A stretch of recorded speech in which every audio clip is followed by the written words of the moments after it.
జమ్మూ కశ్మీర్లో శాంతి భద్రతలపై ఎలాంటి నిర్లక్ష్యం ఉండొద్దన్నారు కేంద్ర హోంమంత్రి అమిత్ షా. అమర్నాథ్ యాత్ర, మణిపూర్ అల్లర్లపై సుదీర్ఘంగా చర్చించింది హైలెవెల్ కమిటీ. నీట్ పరీక్షలో అవకతవకలపై కఠిన చర్యలు తీసుకుంటామన్నారు. దోషులు ఎంత పెద్ద హోదాలో ఉన్నా వదిలిపెట్టమన్నారు బీజేపీ నేతలు.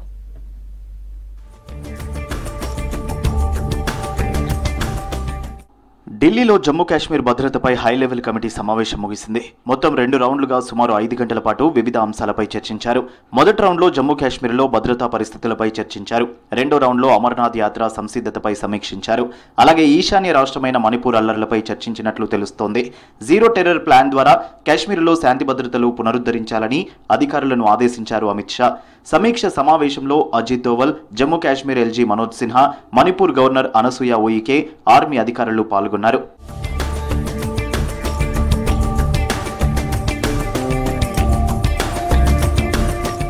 ఢిల్లీలోని కేంద్ర రక్షణ మంత్రి రాజ్నాథ్ సింగ్ నివాసంలో ఎన్డీఏ నేతలు సమావేశమయ్యారు. రాబోయే పార్లమెంట్ సమావేశాలపై చర్చించారు. ఈ సమావేశానికి బీజేపీ జాతీయ అధ్యక్షుడు, కేంద్ర మంత్రి నడ్డా సహా పలువురు నేతలు హాజరయ్యారు.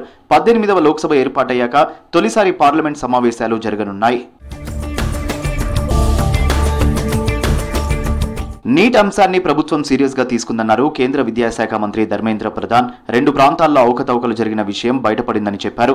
దోషులు ఎంత పెద్ద హోదాలో ఉన్నా వదిలిపెట్టమన్నారు ధర్మేంద్ర ప్రధాన్.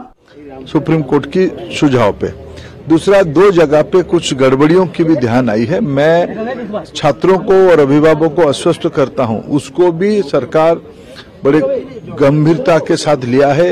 वो जानकारी हमको मिली है, हम वो सारा विषय को एक निर्णायक स्थिति तक ले जाएंगे। నీట్ సమస్యలు త్వరలో పరిష్కారం అవుతాయన్నారు కేంద్ర మంత్రి గిరిరాజ్ సింగ్. విద్యాశాఖ మంత్రి ధర్మేంద్ర ప్రధాన్ ఇప్పటికే విద్యార్థులు, వారి తల్లిదండ్రులతో చర్చలు జరిపారని చెప్పారు. విద్యార్థుల కోరిక మేరకు 1563 మంది అభ్యర్థులపై నిర్ణయం తీసుకున్నామన్నారు గిరిరాజ్.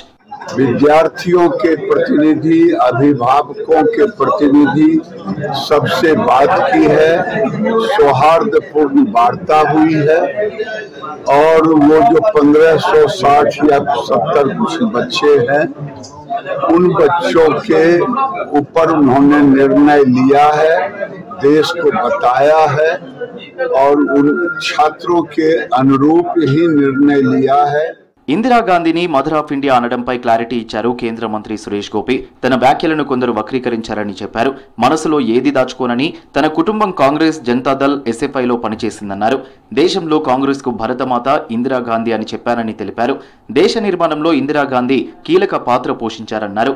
రాజకీయ ప్రత్యర్థులైనప్పటికీ దేశం కోసం నిజాయితీగా పనిచేసిన వ్యక్తిని మర్చిపోలేమన్నారు Suresh Gopi. The essence of Sanatan Dharma, I have to perform all those valuable traits. Simply because Indira Gandhi is Congress, and for that draconian act of hers, I cannot sway away from attributing. I call her the real architect of India post-independence until her death. I don't wish to call it murder.